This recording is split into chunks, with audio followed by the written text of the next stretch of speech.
What up? It's the Real Ones. I'm Howard Beck, senior writer at The Ringer. All 30 teams are in camp. They're camping. They're training. They're practicing. Preseason games coming soon. Raja Bell is here. Logan Murdoch will be back in a few weeks. Raja, what's going on, man? Chilling. It's that time of year, man. I get anxious. I was texting my buddy Kobe Altman today, and like I texted him. I was like, "There's just still a part of me, even though it's been so long, that this time of year, I get a little antsy. I get just a little anxious. I'm ready to go. So it's an exciting time of year." Here's how I know that it's that time of year, Raja. I don't need to go too far or let the listeners too far into the twisted psyche of me. But I woke up this morning in this daze. I had just been dreaming, and I realized the dream was one of these. I have these stress dreams sometimes where I'm at like a game, or sometimes in this case, it was the finals. It was definitely the finals. And like, I had the wrong clothes, and I was like trying to I needed to get back to the hotel because I can't go to the game until. Actually, if anybody's ever seen me at the finals, like I am not exactly dressed nicely, but by my standards, even in the dream, I had the wrong clothes. I had to go back, but I couldn't get there in time. And then the shuttle was going to be gone, and I was going to have to take a car. What if I don't get there till halftime? Can I still get in through the media entrance, or will that be closed? I had all this shit going on. Like, it has to be October now because I am having weird NBA related stress dreams. Somewhere in all of this, Tim Frank from NBA PR was in there somewhere. Scott Foster was in this dream. Like, this is what I'm saying. Nobody really needs this far into my psyche, but this is what was going on with me at about 7 a.m. today. Jesus Christ! All that sounded terrible, and then you topped it with Scott Foster in a dream. He didn't eject me or anything, at least. So he did scowl at me, but that's just standard fare for Scott. He's just always scowling. We got a fun show today. Raja and I are going to hit a couple quick news items here, and then in about 20 minutes or so, we will be joined by longtime veteran agent Todd Ramasar. Todd, longtime agent in the business, president and CEO of Life Sports Agency. His clients include Pascale, Siakam, and Andrew Nembhard of the Pacers, two very important Pacers, I will add. Kevon Looney, Eric Gordon. He repped Baron Davis back in the day. He played at UCLA back in the day. And he also represents a name that you may not be familiar with, Thierry Darlan, who he just made history of sorts. He's going to be, or is now the first player to go from the G League, started with the G League Ignite, now defunct. He went from the G League to the NCAA. Never happened before. Playing at Santa Clara University. And there's a whole bunch of interesting layers to that. So we'll talk to Todd about that, about how NIL is changing the landscape. And we'll hit him with a couple of other NBA issues as well. But Raja, let's start here.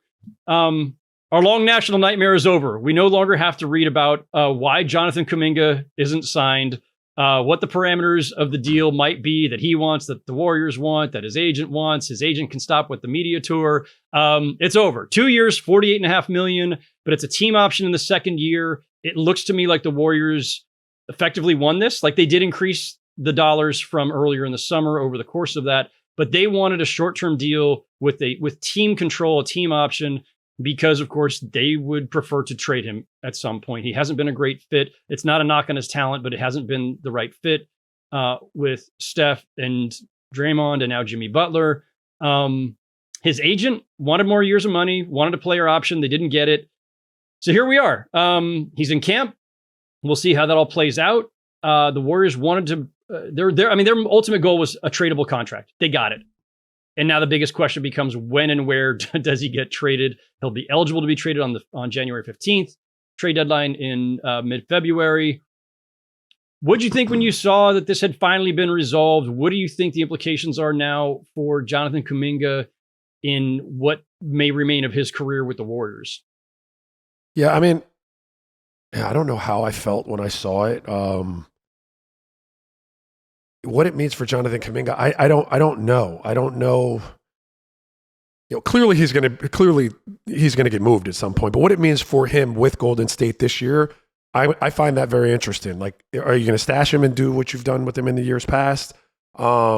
Which, in my estimation, like, I still say, for a guy that's got that level of athleticism and that level of burst, there's something that he should be able to give you more consistently in Golden State. Now, whether he's willing to do that or not, like, I'm not there, so I'll take their word for that. But I just look at the physical specimen that is him and the ability that he has, and kind of their lack at times last year of overall athleticism.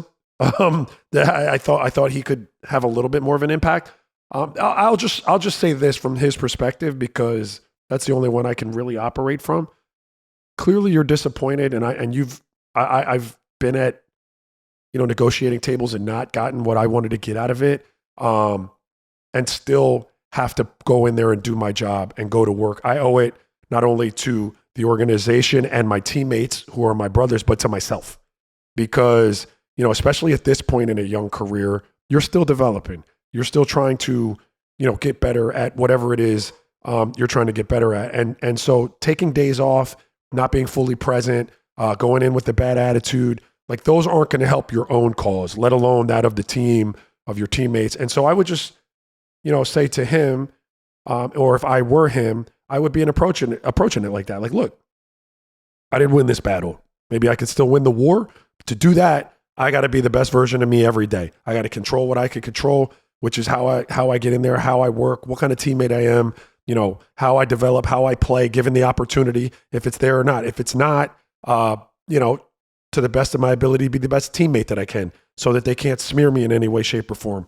So like those are the things that go through my head. I don't know if that's a great answer, Howard, but yeah, no, I mean, that all makes sense. But I think it's actually, this is kind of complicated, Raja, from my standpoint in this regard. Like, the easy thing would be like, hey, all right, just, go out, play your butt off every day, work hard, be a good teammate. Okay, cool. Those are all the basics that you hope and expect from a young player, from any player.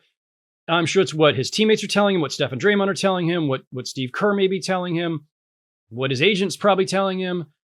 But what does that actually mean for a player who knows that this team really just wants to move him? And fairly, he's better off being moved anyway. Like, if he had a normal market this summer, and if he weren't a restricted free agent, he probably would have already signed somewhere else. So does being the best version of yourself and getting yourself to the next place mean just be a good teammate, take your opportunities where they come, or does it mean forcing the issue? Because getting your market value up and your trade value up, sometimes it translates to, well, I got to just get my shots up. I got to be really aggressive. And that can take you out of a team concept. That can actually hurt your team. And so I think it's tricky for the Warriors in the way they manage him. It's tricky for Jonathan Kuminga himself, and all the other teams, at least the ones that have some, passing interest in acquiring him, are going to be watching too. Because if he's putting up 25 a night, but it's on low efficiency and looks like he's forcing the issue, the stats may actually go against him, where they're like, I don't know if this guy's a good fit for us. If you're a young team, if you're like, the Kings had showed interest in him, and the Bulls, if you're one of those kind of teams, or the Hornets or somebody, maybe you look at him and say, like, you know what, we need a guy who doesn't mind going out and just like being like the hub of an offense, or really, like, it just depends on context, right? But I'm just saying, I do think it's a little bit complicated or nuanced in terms of like, what is the right demeanor for him to have on the court with the Warriors from now until whenever that day is that he gets traded. Well, yeah, it definitely is not going to be easy, because, I mean, he sees himself in one light as a player. He wants to be an all-star. He sees himself as a future all-star. I listen, I'm not mad at you. I'm not mad at you at all. And whether or not I agree with whether you're ready to be that or not is neither here nor there. Golden State clearly doesn't see you fitting in for them like that. So, like, you believe you're that, they don't think you're that for them. Therein lies the problem that you just described. Look, I'm trying to be a good dude. I'm trying to be a great teammate. But when I get on that damn court, I'm getting them. That's the best way I could put it. Like, I'm not about to come out here and now I'm not going to be an asshole about that, but I'm certainly not passing up my opportunities. Like, if you're going to sit me, then you're just going to have to sit me for putting this ball in the basket, because I'm not about to come out here and just be running up and down doing wind sprints. Like, I'm not about to lose at the negotiating table and lose on the court too if I'm out there. Now, there's a fine line there. Like, you're not trying to blow up the whole offense that is the Golden State Warriors, but I'm not about to be out there like just sacrificing everything I can do to be running up and down the court. No, and I think if I were to try to mind read the Warriors a little bit here, I think they would agree with all that. They wanted to be aggressive, but in context, right? We run a certain system, and we still need you to play defense, and we need you to set good screens, and we need all of that burst and athleticism and that above the rim play. We want you to be aggressive with the ball in your hands because you can do some things on the off the bounce as well. But don't break the offense, right? Don't become a black hole. Don't stall things out when we here in Golden State try to practice the beautiful game where the ball and players are always moving, right? So it's like, but that's the tricky thing, right? And that's why they have been hesitant to invest in him long term in the first place, is they haven't seen enough of finding that balance or being an intuitive player, which is what they value so much there. So it's interesting. That's a real tough one, Howard. Like, I mean, first of all, let me just go back to what you said. Like, any player in a situation like this that is having a struggle to fit offensively, you can't then be a player that they have to ask to defend, play hard, set screen. You can't be both of those things. Like, we can't do that, right? So, like, that's minimum. The stuff you talked about, sure. That's minimum. Get you on the court, NBA professional basketball, dog. Hey, we need a level of defense that's professional, a level of buy-in to doing the little things that can help us win games, and all of that. When we put that with this 6'8" long, athletic, can score the ball kind of, physical package, now we could talk about what the upside is offensively and how you fit in and whether or not you are what we think you are and vice versa. But like, the first part of the equation is we got to trust you to do all of that stuff to get on the damn court. Yeah. Right. And if he's not taking care of that end, then there are bigger problems. Like, they're just bigger problems, right? Because you're not that level of player where, let's just be real, there is a level of player that you can get to where they're not going to hold you as accountable for some of that stuff as they would other players on the team. But like, offensively, it's a very, very delicate balance of how do I put this? I mean, you take, like, so me, for instance, young player in the league trying to figure out who I am, bouncing from team to team, being put in different kind of roles as an offensive player, right? I get to Utah, and because the departure of John Stockton and Karl Malone, and we're just young, and it's me, Andre Kirilenko, Carlos Arroyo. I mean, we were just young. So, like, nobody was an all-star. Everybody had a chance to have the ball. And you could, to some degree, experiment with, like, who you were going to be as a player offensively, right? And I had started to find my way around handling the ball a little bit, playing a little bit of pick and roll, playing out of the mid-post, like doing things like that. And it was good for me. Like, I kind of flourished offensively for the first time in my career. But that got me a nice contract from a really good team. And that really good team and that nice contract made you ain't doing that shit no more. Like, you're getting in the corner, you're running to that spot, and you're shooting the ball. And it was the best thing that happened to me in my career. I was never going to be good enough at the other things to sustain a career like that. So this put me in my lane. But the point is, for a Kuminga who goes to a team like Golden State that's already in win now mode with established stars and a style of play, it can be very, very difficult if you think you have the skill set that allows you to do more than that, and you've just got to sit there and wait your turn when you don't really see the light at the end of the tunnel in terms of that turn coming. Yeah. Or if you put him on another team, he gets to kind of work through that. So I would say, again, don't turn down any shots. Coaches aren't stupid. Like, you're never going to not be a black hole because that's who you are. Don't be a black hole as much. You'll get credit for that. Like, you can. Coaches are dumb. Like, they'll still be like, Jesus Christ, here he goes. But if you're not doing that 9 times a game and it's down to 4 times a game, you'll get credit for that. Might keep you on the court a little bit. So you got to, like, you play to be the best player you can be, but you also give a little bit in terms of, all right, man, I'll make some concessions, right? Like, I'll try to fit a little bit more. Maybe I'll never fit all the way, but a little bit more.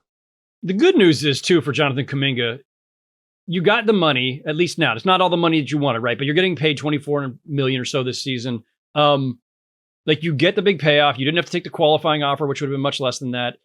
So there's a little bit of pressure off. And besides that, you have gotten to shine enough times that teams around the league can see what happens when you are the number one option or when you are super aggressive. So if they see you in that light, or they think that you can be a key piece for a young rebuilding team that needs a guy like him, cool. They already know what you're worth. I think he can afford to, with the money in hand and with some of those performances already on the books, you can afford to like be a more judicious offensive player out there, right? Not force the issue, because teams could have already seen what you're capable of if you go to the full extent of your abilities. So I would hope that that relaxes him a little and allows him to not try to force it. The Kuminga thing got me thinking, Raja, too. And of course, like media days, opening of training camps, like, everybody's positive. It's like, it's the best time. There's, everybody's 0-0, all that stuff, but everybody's great. Everything's wonderful. But a couple things struck me over the last few days. And so before we get to Todd Ramasar, I do want to throw these at you. I guess we'll call this the distraction meter, and where we are in the distraction meter with some of these. So we've got the Kuminga thing, right? Yep. Under contract now, in camp, but he's trade bait. So potential distraction of a sort, right? We've got Kevin Durant, who says he intends to and expects to sign an extension with the Rockets, but he's as of right now, he's an expiring free agent, $54 million at age 37. And he's eligible for, I think, like 120 over 2 years. So he would be making like 60 million at age 38, 39. So there's that potential, like until the contract's signed, there's that potential distraction. Kawhi, of course, waved off questions about his no-show deal with aspiration and all the cap circumvention allegations and the investigation. He just like pretended nothing was happening at all. And then he chalked it all up to conspiracy theories and journalism. I'm like, come on, dude. The NBA's having an actual investigation. But okay, there's that distraction for the Clippers. Giannis had to be in by Zoom because he got COVID. He was still in Greece. But by Zoom, he did his press conference, and he sort of confirmed the reports over the summer that he was kind of, quote unquote, looking around. But he's, it was in the context of, I always want to win championships. So of course I'm always going to look, where's the best place to do that? So he kind of sort of confirmed, but not confirmed. The whole league is swarming, waiting for, his free agency in 2027, not that far away. If they stumble out of the gates again, like Miles Turner's the only significant pickup, does the Giannis stuff pick up? So there's that potential distraction. And then we've got LeBron. LeBron was barely asked about the fact that he opted in and didn't get an extension. But what he was asked about it, he had a pretty terse response. He's a free agent next summer and has not given any indication definitively about what his plans are beyond this year. So there we go. LeBron free agency, Kawhi investigation, Giannis, who knows, somewhere out in the future, not so distant future, maybe there's a change coming. Durant free agency, Kuminga's trade bait. What strikes you as the most potentially distracting of these? Yeah. The most potentially distraction I would say is the Kawhi, because because look, the KD situation is going to take care of itself. LeBron is playing basketball for the Lakers this year. The Kawhi situation, because of the investigation ongoing and whatnot, could turn into anything. Who knows? Right? Like, plus the slow drip of more reports by Pablo Torre and his crew, right? Like, who knows how much more is coming out every week? Who knows where it goes? And depending on where it goes, the NBA, might be forced to react to that in a way that like extensions and LeBron playing in LA or whatever, they're not, the NBA is not forced to do anything in regards to any of that, right? So I think ultimately, the potential for distraction would probably be the Kawhi thing for me. Yeah, I do think it's like kind of this just cloud over them, right? Where no matter how well you're doing on the court, and they had a really great offseason, right? They pick up Bradley Beal on the cheap. They got Chris Paul back. Kawhi has been relatively healthy, in recent memory at least. Checks are cashing. Yeah, checks are cashing. Checks are actually coming and cashing. He doesn't even have to plant any trees. He just has to put up like 25 points a night.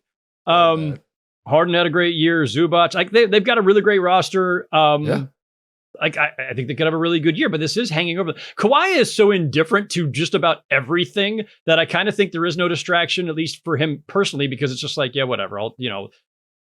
That's a good point. The Clippers are the ones who are really on the hook, because if the NBA want to throw the book at them, if they find them guilty of cap circumvention, that's lost picks and all suspensions for Ballmer and Lawrence Frank, possibly. Like it's other stuff. Like, I don't think they're going to void Kawhi's contract, but that is a theoretical possibility. So I feel like the Clippers, like, until the investigation comes to a conclusion and there's an announcement, which my guess, and this is just a guess, I don't think we're seeing a conclusion to that law firm investigation until after the season. Like, the NBA is not going to disrupt the Clippers season or their own season with an announcement. They'll just even if it's done, they'll just wait until like, whenever the Clippers are out.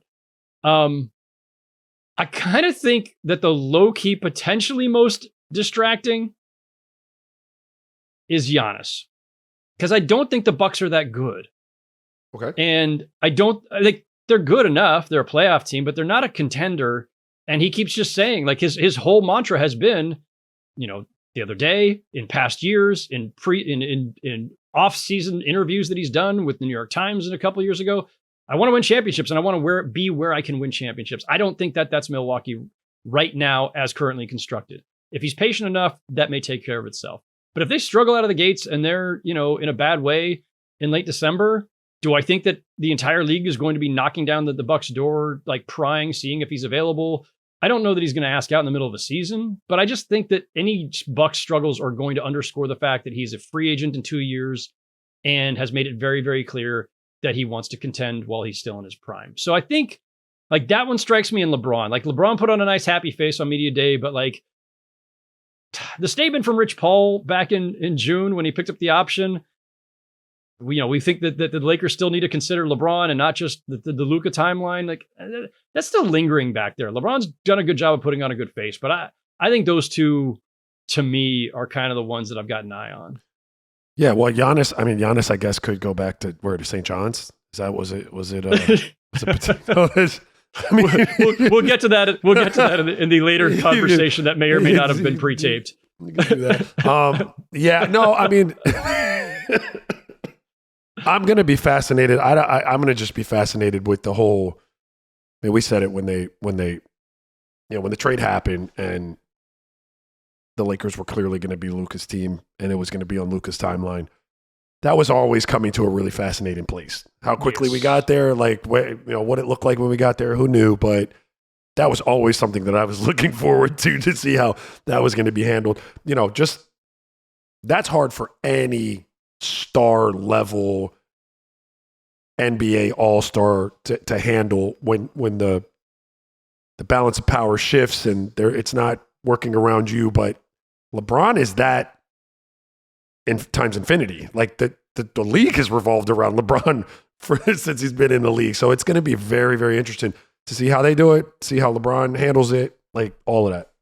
There was also this interesting exchange on media day. I can't remember who asked the question, but it was about, hey, LeBron, how, as you come down toward, closer and closer to the end here, and in the last year of your contract, like how big of an impact does playing alongside a player of Luka's caliber, right? Like top 2, top 3 player, whatever in the world, perennial MVP candidate. Like what kind of impact does that have on how long you might want to play?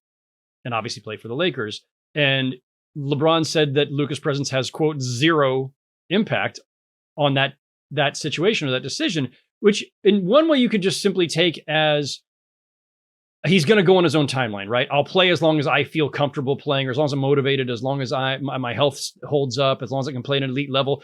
Okay, yeah, Luka has nothing to do with all those things, but Luka, the chance to play with him, especially in your twilight, extends your ability to win championships potentially. I don't think the Lakers are a contender right now, but hey, there's a theoretical possibility when you've got one of the best players on the planet.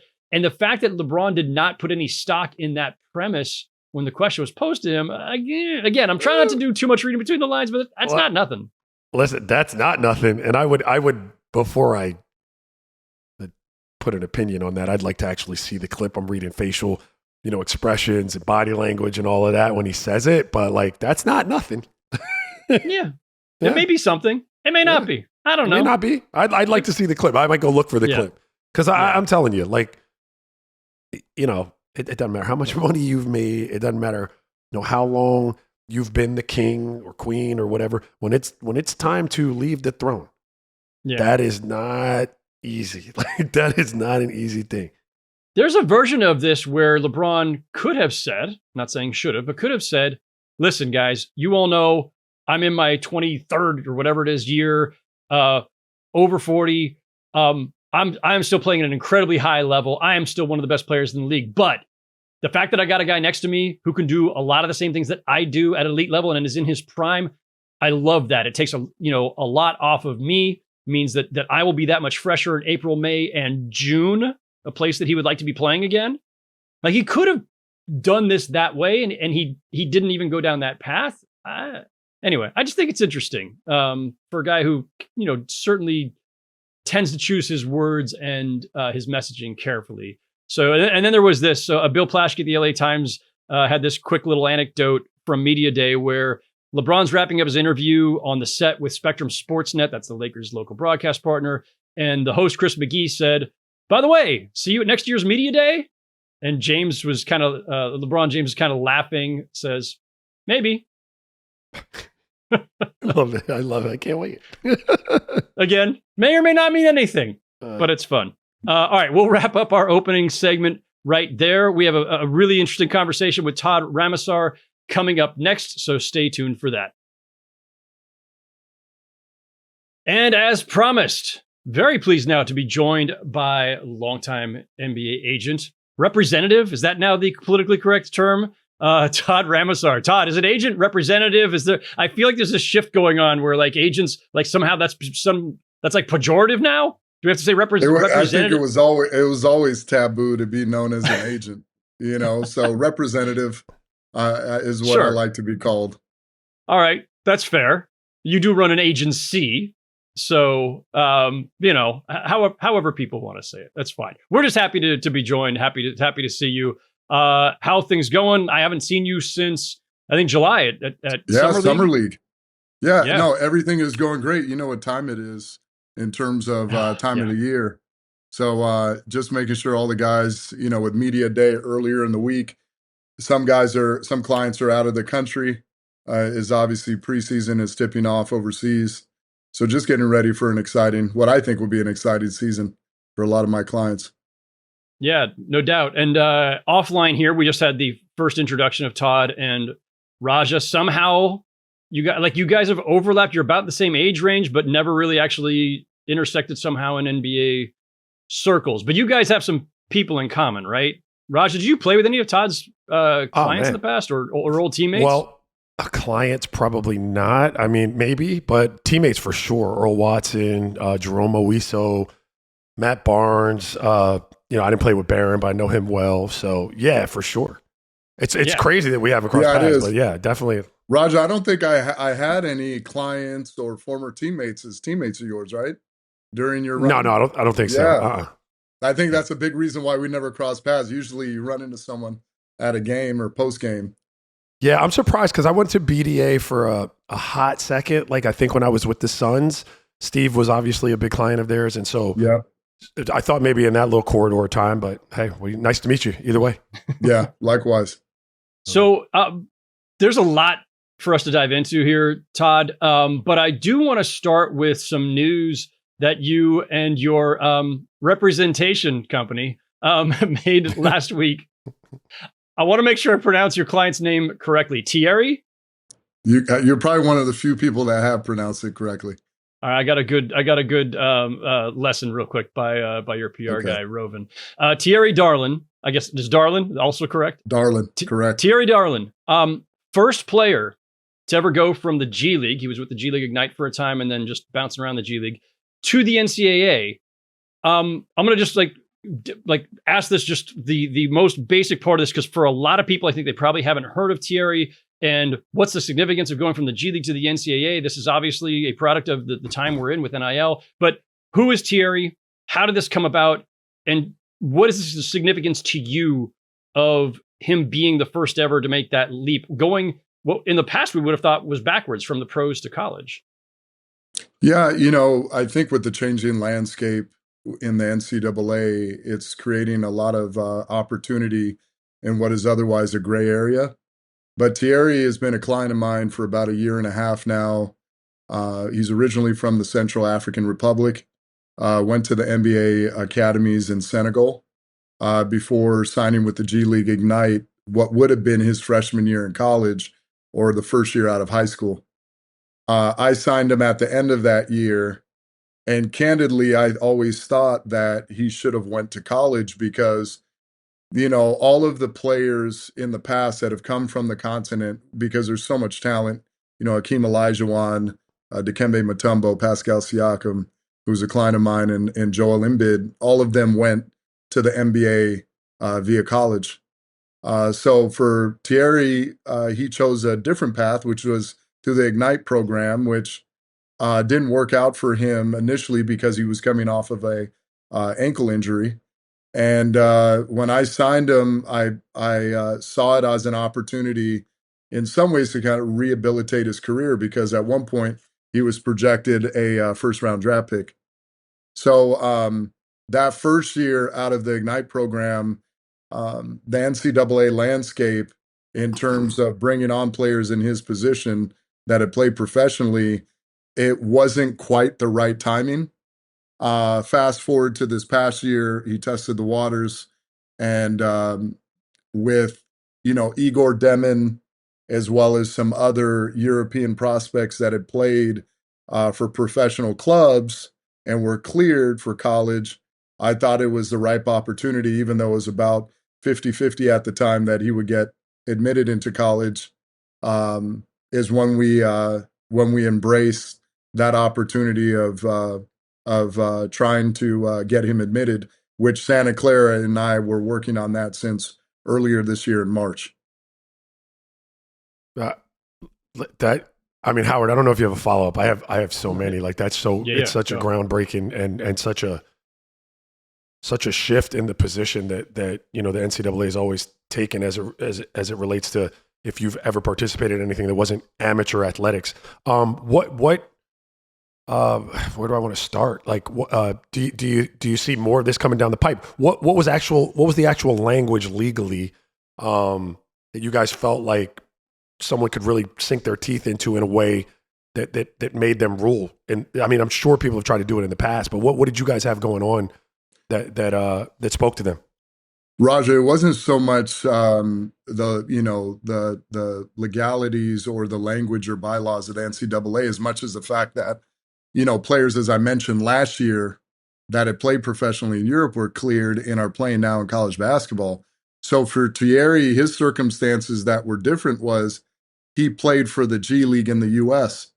The other thing is, I think when people read it on the surface, I know Coach Pitino, was being facetious in some ways about Giannis. I don't know if you guys saw that comment.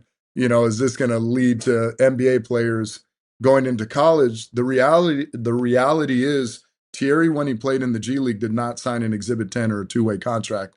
So he did not sign an NBA contract with an NBA team. The other thing is he was draft eligible still when he played for the Ignite, and he later played in the G League last season for the Portland Remix as well as Delaware Bluecoats. So he still has remaining draft eligibility. So in some ways, looking at his circumstances and looking at it from some of his peers that were coming from Europe, it was very similar circumstances. The other thing, Raja, to answer your question is the NCAA was reviewing these circumstances, and this year, probably right around July, I mentioned it was 50-50, probably in March. By the time we got to July, it was about 90-10 that he would be accepted to college. And the reason it changed so quickly is compliance at Santa Clara notified the coaching staff and myself that the NCAA was now not looking so much at compensation of these players and what they would maybe have to reimburse back to be cleared, but they were looking at how many years removed from high school that they actually were, and that would determine their eligibility. So if a player was 2 years removed from high school, like Thierry was, then he would be a junior athletically and a freshman academically at whatever institution he was accepted into. And for me, Santa Clara was the perfect landing spot because they had recruited him out of the academy. Coach Stendek is a great coach. He's coached pros. Santa Clara is a great academic institution.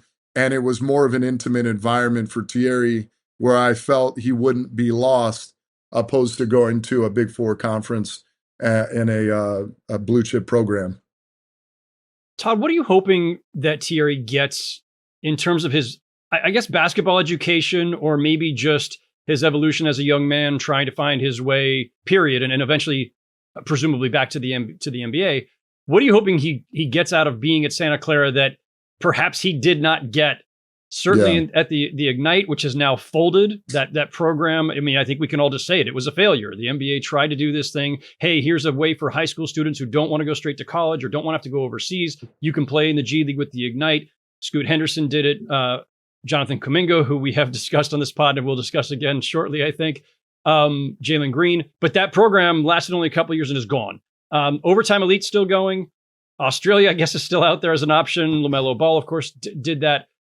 What did Thierry not get in the G League that you are hoping he's going to get out of being at Santa Clara? Howard, you'll hear me say this a lot, and I say it for my clients, NIL clients in college.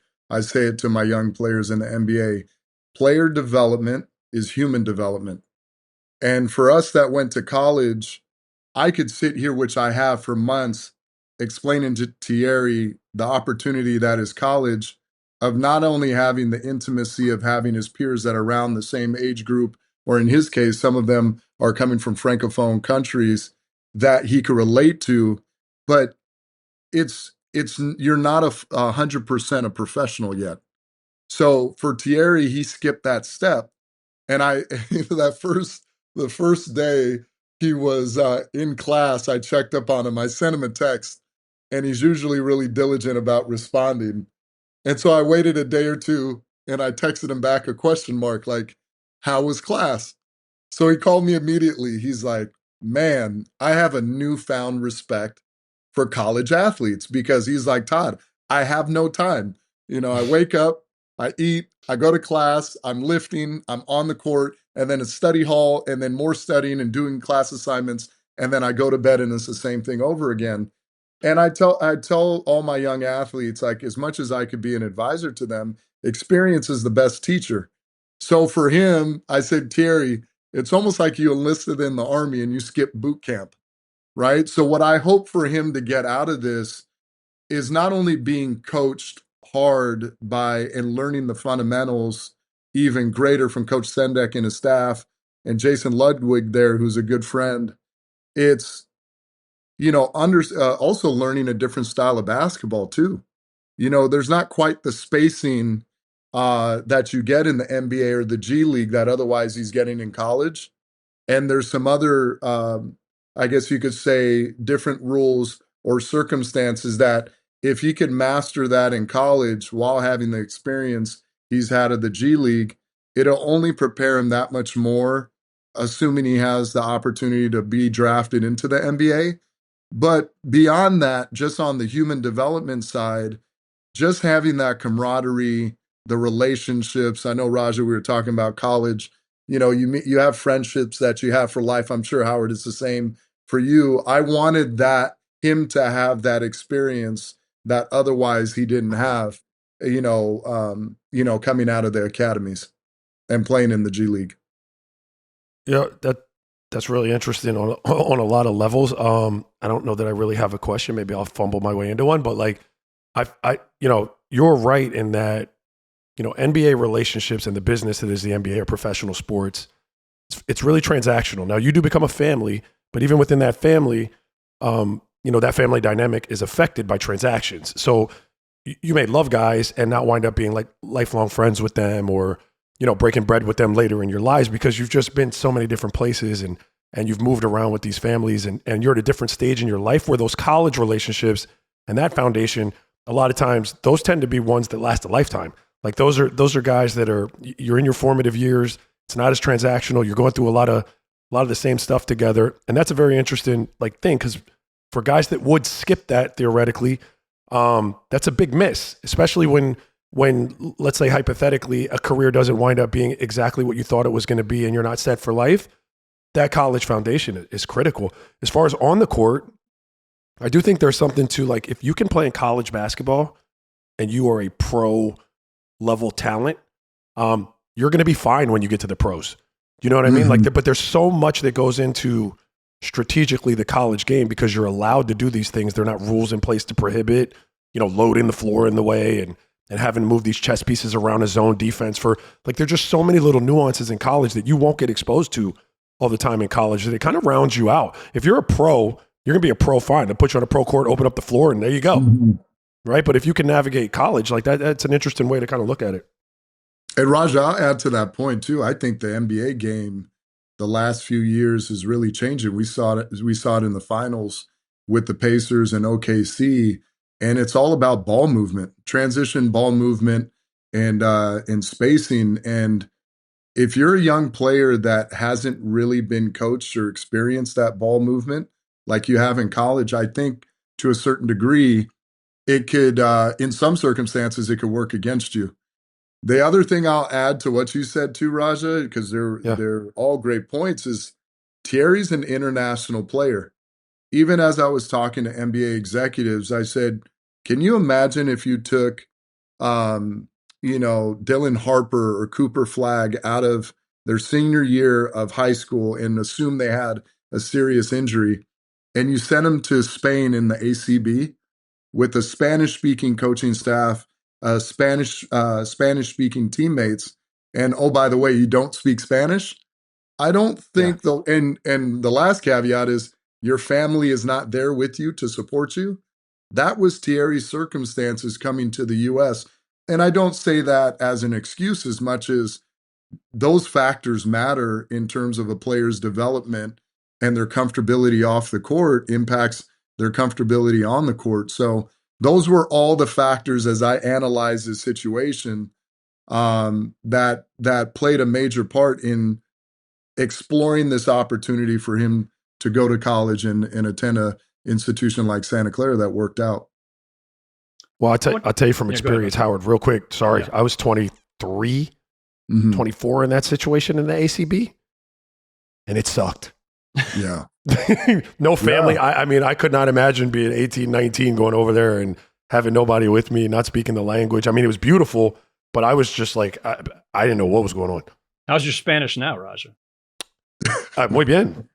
No, I could communicate though. Like I'm from the Caribbean, so I have a little bit of Spanish. Yeah. I could do that, but I mean, that's even furthers the point. Like I could communicate, and I was still so lonely, so just like fish out of water that I had been through 5 years of college and a year in the pros.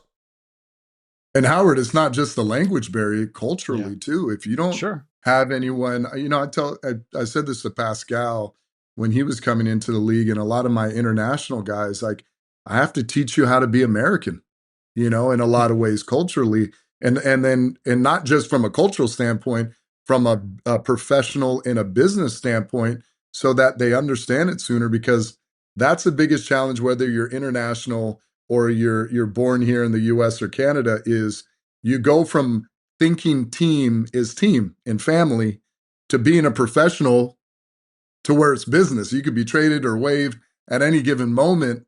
And most players, that's the hardest thing for them to comprehend or get over. And then once they figure that part out, they typically find success, especially if they have great habits in place. I want to take a slight step back, Todd, just to kind of the big picture of this moment. I don't think there was ever a time where we could have imagined that anybody would go pro, even the G League version of pro, and then be able to enroll in college and play in the NCAA, right? This is new.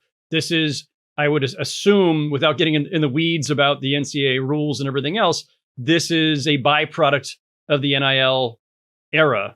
Correct me if I'm wrong in framing it that way, but I'm just wondering, like, is this precedent setting on some level? Are we going to see more of this, where if a guy chooses the professional route, overtime elite, G League, whatever it may be, they don't find their footing for whatever reason, and still have their college eligibility? Is this a new path potentially, or kind of an alternate path where you hit a dead end, and now it's like, you know what, I can still pursue this other thing that I thought I had passed up? Is this the new reality? So, time will tell, Howard. When I embarked on this for Thierry, it wasn't about, making history so much as giving a young man an opportunity and a platform, to get a first-class education, and obviously more time or optionality to be drafted and play in the NBA, because as an international prospect, he would have been auto-eligible this year, in addition to trying to find, he wasn't going back to the G League, because the G League is not a platform that the NBA really scouts or gives a lot of credit to draft eligible players. So I had to find an opportunity for Thierry in which college was the best opportunity for that. I think in the immediate future, and even some of the phone calls I fielded from college coaches, even talking to the G League, like a lot of players are exploring this now that either have similar circumstance or because it's a gray area to a certain degree, want to explore going back to college. But Howard, at the end of the day, when we look at NIL and what a lot of these college athletes, and great for them, student athletes, are getting compensated outside of their scholarship, what's the difference, right? They're professionals in college. Everyone is trying to say, or I would say the NCAA is skating around, them being called employees. But at the end of the day, what's the difference, right? A lot of these players in college, and some of them happen to be clients, are getting compensated much more than their European counterparts at the same age, and they're signing contracts. So I know it's a lot of nuance or language in those contracts that skates around the idea that they're employees, especially for international prospects that are on student visas. But that's the reality. I think what that brings is we're just going to continue to see the NCAA evolve, over time.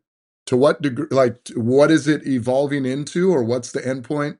I think time will tell. But if I had to guess, at some point they'll be considered employees of the university or some type of hybrid where, of course, they still have an opportunity to get a first-class education while still being employees of that institution and compensated for their sport.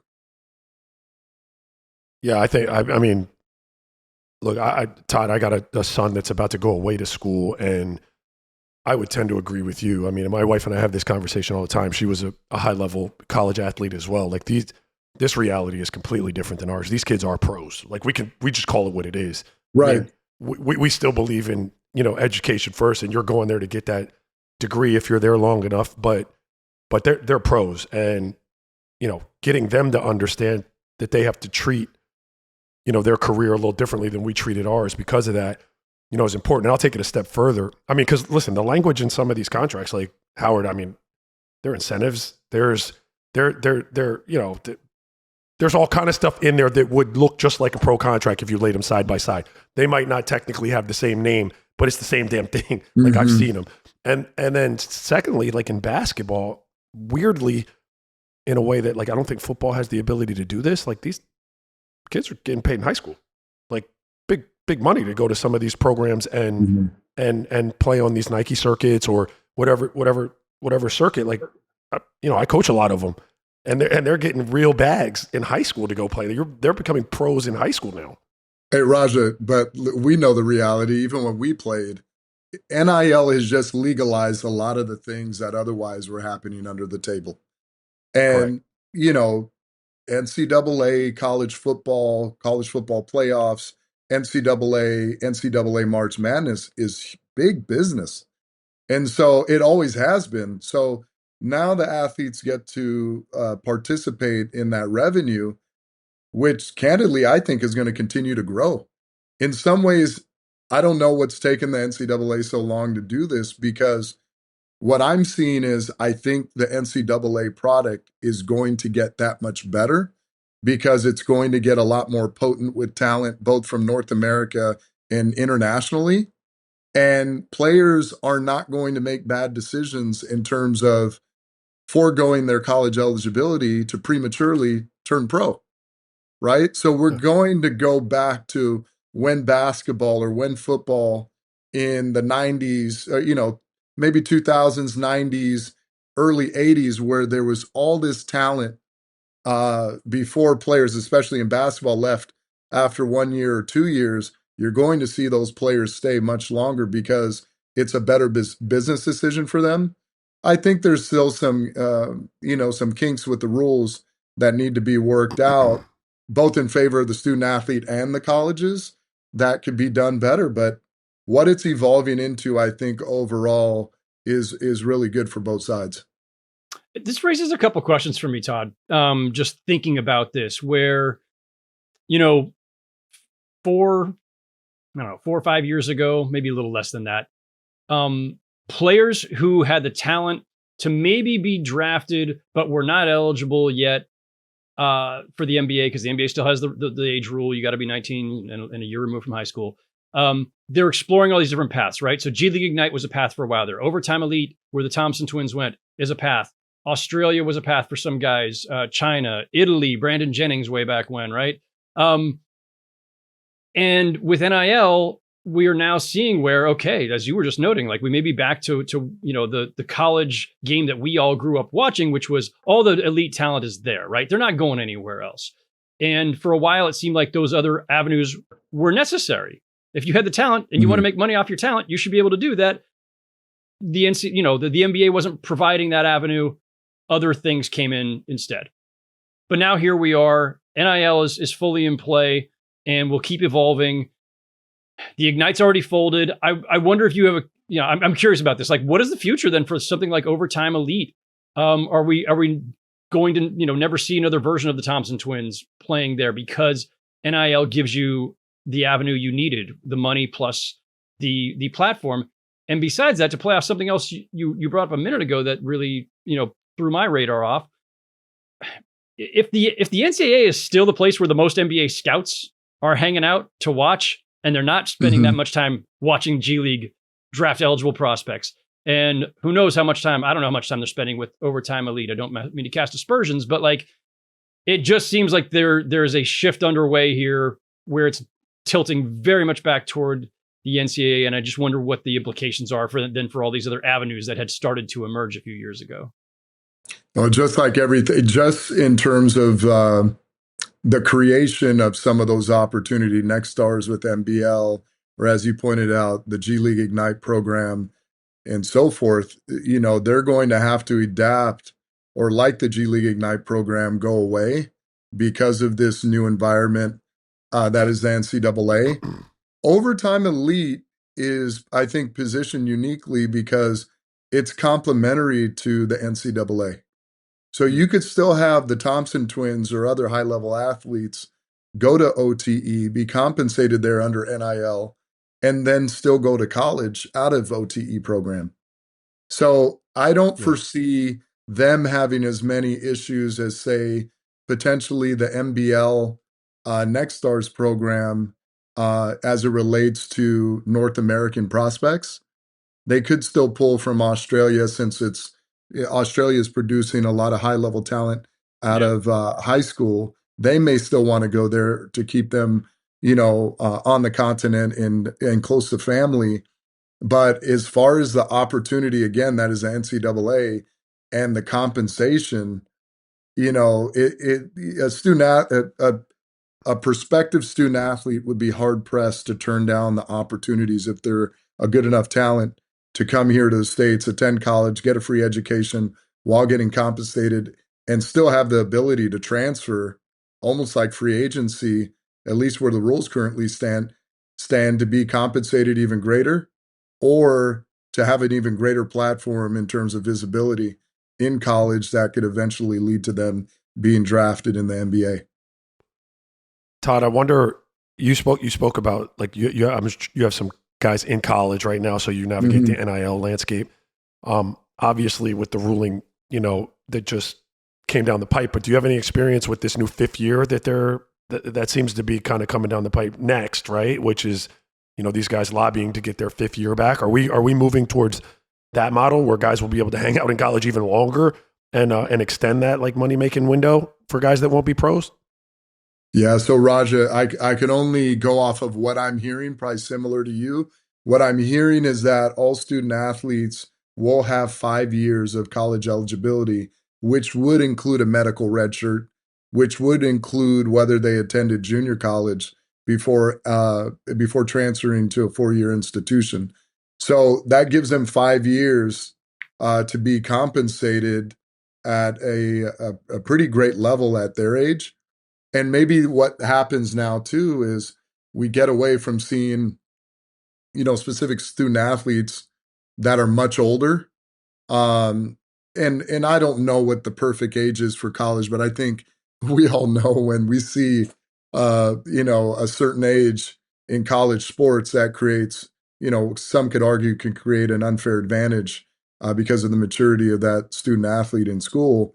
But again, those 5 years is what I'm hearing. Raja is coming down. What that means, we'll see. We'll see how that impacts again the college landscape in sports. Some other stuff around the NBA I want to hit, Todd, but let me just close this particular topic with this just broader thought. So you've been doing this a long time, working as a player representative. How much is that role changing, or is your job changing, your relationship with players changing with regard to college players now, right? Because there was a distance you kind of had to keep back under the old system, and in the NIL era, everything is more or less out in the open, and guys can make money now above board. How is that changing your role as a player representative? In a lot of ways, just that, Howard, that you explained, the fact that we could interact more with college athletes or high school athletes. Going back to my earlier statement that player development is human development, yeah, it's still awkward for me at times to talk to a 9th, 10th, or 11th grader because they're so young. And, what I never want to do, and Raj, I don't know if your son, he's playing football, right? Going to UT? Yeah, that's my oldest, but my middle boy, I have NBA agents that wouldn't ever represent me calling me about him. So it's weird. and that's the thing. It's weird for me because going back to, my past self of being a student athlete, I wasn't ready at certain points as a teenager. And not to say I was that level of talent, but if I was, you could almost hinder a young developing athlete by me reaching out to them, because now all of a sudden they might have thought that they've made it already and they haven't paid their dues yet. They're still in high school, haven't proved it on the collegiate level, let alone the NBA level. So has it changed? That part has changed. What I'm doing in my model is to, no different than my NBA clients, look at the unique circumstances of the clients or prospective clients that I'm recruiting, that I eventually sign, that have NBA aspirations. And we've gone through the due diligence to say that they have that great potential of making it. But our development plan is unique to them, to where we're really guiding and advising their development on the court as well as off the court, and educating them. Because what we're not trying to do is come in there in high school for a 10th or 11th grader and say, hey, there's going to be all these NIL opportunities and this cash windfall for you in high school that otherwise distracts them from what their ultimate goal is. So for me, it's all about taking the model on the NBA level that has worked for our clients that are entering the NBA, and now distilling that or taking that to student athletes in high school and our college athletes, and only enhancing what they're doing already and supporting their families and really giving them an opportunity to be educated. So when it does time for them to be pros, and that is the beauty about NIL and some of the rule changes, they're going to be that much more sophisticated because of the education, and they're going to be accustomed to making a certain level of money, to where in the past, that cash windfall happened once they were drafted. Because Howard, here's the thing, every student athlete and their family, no different than the past before NIL, a lot of the student athletes still do value education while still having pro aspirations. And so there's a specific type of client that we target because they're basketball players, like that's their dream. So the money is not going to impact their way of thinking or their work ethic and so forth. I don't want to speak for Raja, but I'm sure that's the same in his household for his sons. And so there's a lot of families out there that still take advantage of the opportunity of going to college, obviously the opportunity of being compensated, that will eventually lead to them being professionals in their sport when it's the right time. No doubt. So I alluded earlier to Jonathan Kuminga, a product of the G League Ignite, the now defunct G League Ignite. Kuminga made news this week by finally signing with the Warriors. Todd, I'll do this delicately because I know, no one wants to talk about other people's clients or other people's practices or what they do, but I'm going to throw this at you anyway because I'm curious if you have thoughts. Aaron Turner, representative for Jonathan Kuminga, recently over the last couple of weeks had gone on basically a media barnstorming tour. Radio, podcasts, TV in the Bay Area, did all kinds of stuff, basically laying out the argument for why Jonathan Kuminga was looking for the kind of deal in terms of years and dollars that he wanted, that he felt he was due. And I thought Aaron Turner actually, to his credit, did a really nice job of laying it out from their perspective. And as a media member who does not care about how the negotiations play out, I actually really appreciated it because I thought it was very educational for all of us and for fans to kind of get a look behind the curtain. Usually when you see stories that say, here's what's going on in these negotiations, sources said, all right, sources said, the agent leaked something, maybe the team leaked something, maybe they both leaked something, you cobble it all together, you write the story, that's what we do in our business, right? But it's very rarely out in the open. Here's what we're trying to accomplish and why. And I do respect that Aaron Turner decided to do that, just to explain it, whether that's negotiating through the media, quote unquote, or whether that's simply educating fans, especially Warriors fans, for why this player has not signed yet. All right, it was educational. I appreciate that part of it. However, all along I could think was, man, what's Mike Dunleavy think? What's Joe Lacob think? Like, how are they responding to all this? I didn't reach out to them amid all this, but I could only imagine. My friend Nick Friedel in The Athletic wrote after the Kuminga signing got final. Friedel wrote, quote, "The decision by Aaron Turner to go on a media tour in recent weeks while negotiating publicly in hopes of landing a better offer for Kuminga irritated some within the organization," and of course, according to league sources. How risky, Todd, to go that kind of route? Have you done it that overtly before yourself? What are just like the pros and cons of basically negotiating through the media, whether you're on the record or off? Well, you said it best when you started. I don't want to comment too much specific to Sure. to Aaron's negotiation tactics. Of course. But I do have an opinion. It's and the reason I don't want to comment is for the audience or to fans and whoever may be analyzing or looking at it from the outside looking in. It's exactly that. It's the outside looking in.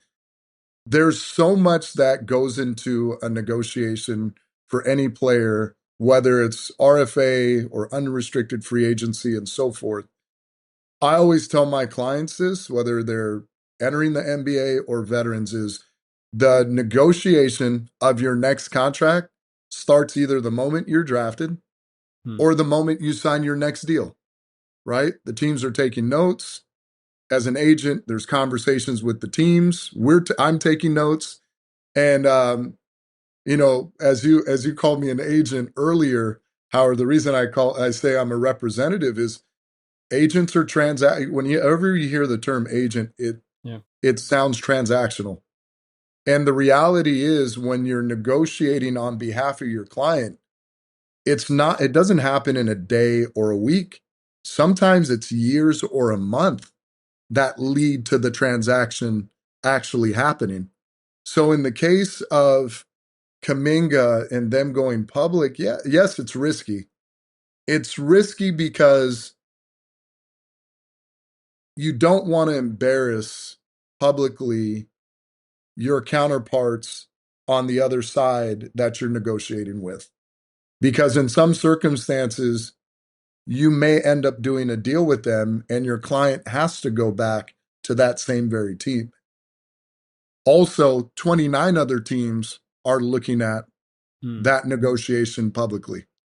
Yeah. And again, no one wants to be publicly embarrassed to where now it's emotionally charged negotiation in which the emotions could get the better of one side over the other and so forth. It could just, instead of just sticking to, what the circumstances are to get to a good deal if you're the team, or if you're the agent for your client, with emotions being charged now, it could end up being an outcome that could impact one side more than the other negatively, or in some cases, both sides.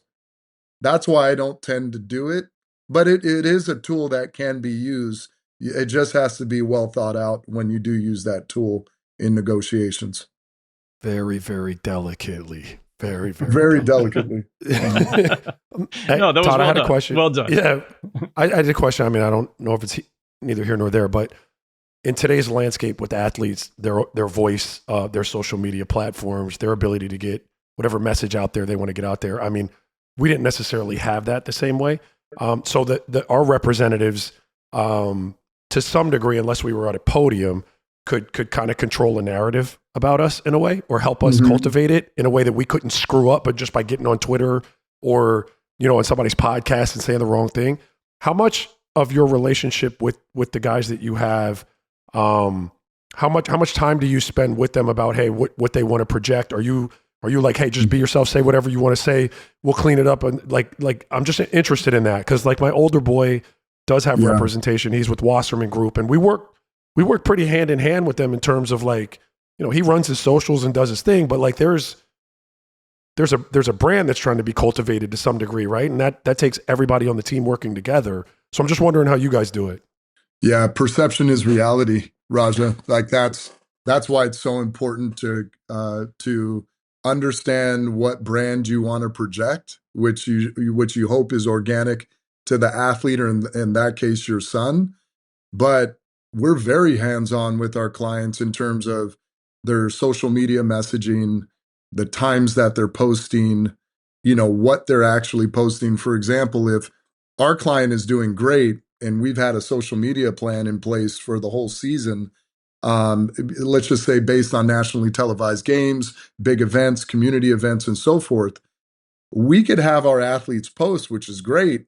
And you're having a social media team, videographer, photographer, everything is planned and coordinated.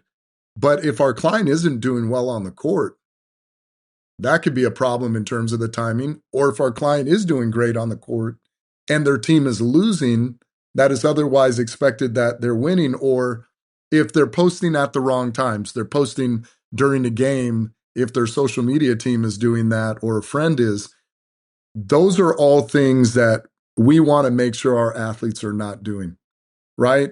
And then depending on the conversations with our client in terms of what their interest is beyond the court, we always want to make sure that they keep the main thing, which is this incredible opportunity of playing in the NBA or NCAA now, and putting basketball, in this case, first, or their sport, and then building everything around that, utilizing the platform that they have with their college team or in the NBA or with their NBA team to enhance those things, to build brand awareness.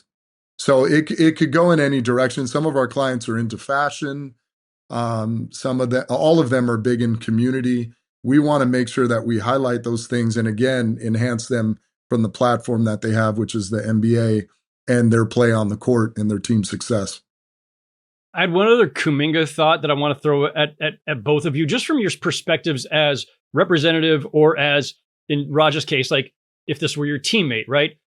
Everybody believes that this deal, 1 year plus a team option, is basically designed so that the Warriors can trade Kuminga. Kuminga, he clearly would be better off elsewhere. I think he feels that, his representative feels that, the Warriors feel that, but they needed him as a trade chip, right? So this is a contract of convenience, I think, for all parties.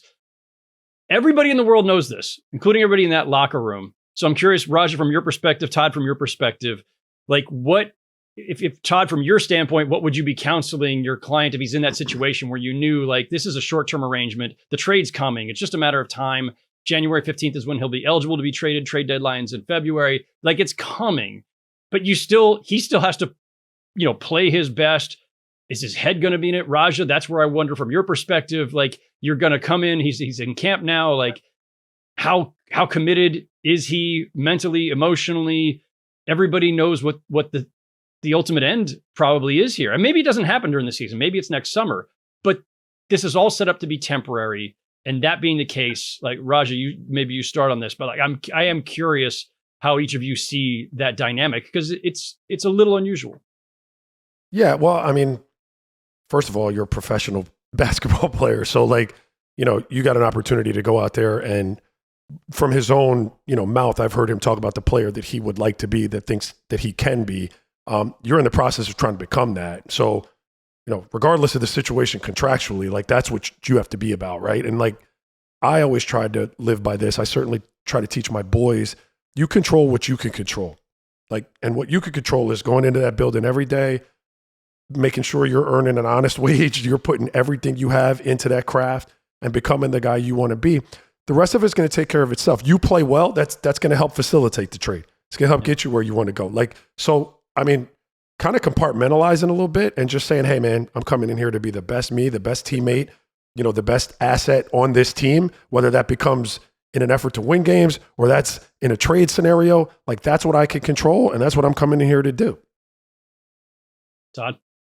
No, I would echo what Raj had said is you have to focus on the things within your control. The other thing I'm looking at, assuming that was a client of mine in that position and scenario, is figuring out ways, like really trying to analyze what are the things that could derail the things that we want, right? That wasn't a contract that we wanted, right? We probably wanted more years, greater guarantees. We may not have wanted to return back to Golden State. So what are the things that are going to prevent us from getting those things in the near future? So risk mitigation goes to injury. How can we mitigate the risk of injury? I would be focusing on that, going back to Raj's point of, staying in control of the things that you're in control over, which is just that. And then I'm going to constantly be having conversations with the client throughout the season, because there's no guarantee that he's going to get minutes on the floor with this new contract. There's that team wants to win, especially with Steph and Draymond and those guys on the back half of their career. And that's the expectation of the Golden State Warriors. In recent past, he hasn't received those consistent minutes. So keeping his head on straight, or when I say head on straight, keeping him focused on his game. And when he does get the minutes, that he's performing at a high level, when he's speaking to the media, that he's being a professional, all the things that you think would lead to him getting traded or to 29 other teams really evaluating him there. You want to mitigate all those risks where otherwise those teams might be scared off. The more options you have on the table, the greater it's going to be for him whenever he is traded or whenever he hits free agency again. Or you never know, it could work out in Golden State. Sometimes situations change and all of a sudden, he may want to stay there because a contract's being offered and he's finding success there. Crazier things have happened. Have happened. Yeah. No, but it's going to be a fascinating situation to watch and to kind of monitor. Todd, we'll get you out of here in a minute. I did want to actually just ask you about two of your other clients, because they not only play for the same team, the team that went to the finals out of the Eastern Conference last spring, but they're arguably, I think actually indisputably, the two most important Pacers right now. Pascale Siakam, the lone standing all-star with Tyrese Haliburton out rehabbing that Achilles. And Andrew Nembhard is the literal fill-in for Tyrese. So a lot of, I would say pressure, scrutiny, whatever, opportunity, however you want to frame it, for your two guys. What have those conversations been like? How are those guys feeling as camps open? I've already said, I put my stake down a few weeks back on a previous podcast. I think the Pacers are going to overachieve because they always do. That's the way they're built. That's the personality of that team. Rick Carlisle is going to try to squeeze everything out of them. I won't be surprised at all if they exceed expectations wherever those expectations may be. But what's the sense you're getting from Andrew Nembhard and Pascale Siakam right now? Both players are extremely confident, Howard, and I'm not saying this just as a representative, but even evaluating them and knowing both of those gentlemen intimately, is they've won. They're winners. They've won at the highest level. if you look at Andrew's always won from in high school, in college, going to a Final Four, in a championship game with Gonzaga. Pascale's won a title with Toronto. If we go back a year ago, no one expected the Pacers to be in the finals. I think everyone's anticipating that Tyrese is going to miss the whole season. But if you look at two of his teammates in Wiseman and Isaiah Jackson, both of them have returned to the floor under a year, right? And we're even seeing that with Jason Tatum getting back to court workouts. So in the past, Achilles injury might have you out for a season or even longer, but it seems like with technology and that procedure, it's only gotten better in terms of players making a return. But for Pascale and Andrew, they're very confident.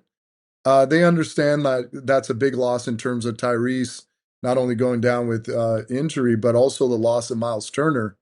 But because they have a good team and Chad Buchanan and Kevin Pritchard have done a good job, they're going to fortify some of those positions as best as possible by committee. And what Pascale and Andrew understand is they have to win enough to hopefully give themselves a chance of maybe Tyrese returning back this season. And even if he doesn't, just be steady throughout the season and get ready to go into next year's playoffs and make noise like they did this past year. And, just do the best that they can.